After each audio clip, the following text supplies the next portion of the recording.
In today's video, I'm going to teach you how to customize your Substack website theme. Whether you're just getting started or looking to refresh the appearance of your blog, this guide will help you navigate the Substack interface with ease and confidence. First, let's start by logging into your Substack account. Open up your preferred web browser and head over to substack.com. Once you're on the home page, look for the sign-in option, which is typically located at the upper right-hand corner. Enter your login details and press the sign-in button. It's that simple. If you've forgotten your password, don't worry. There's usually an option to reset it. Just follow the on-screen instructions. Now that you're logged in, it's time to go to the dashboard. To find this, again, head to the upper right corner of the screen where you will see the dashboard option prominently displayed. Click on it to enter the main hub of your Substack settings. From here, you'll see several options, but today our focus is on customizing your website's theme. So, with that in mind, go ahead and click on the Settings option. Within Settings, you'll find a category labeled Website. Select this, and you should see a subsequent option for Themes.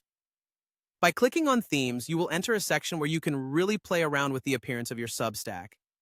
Now, take a moment to appreciate the variety of custom themes available. When you're ready to make a selection, choose the Custom option.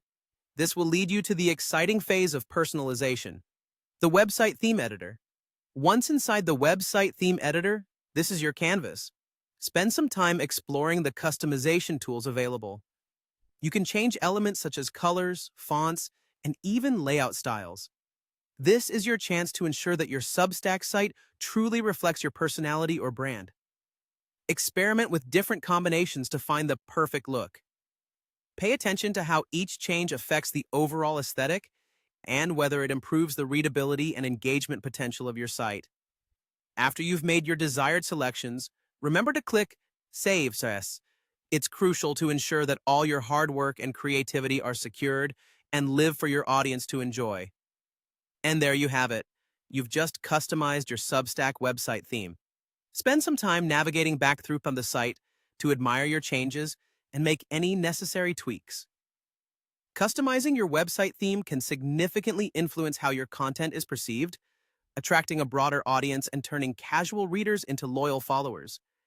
You've done a fantastic job on this project, and I hope this tutorial has made the process clear and straightforward for you. Thank you for watching, and until next time, keep creating and innovating.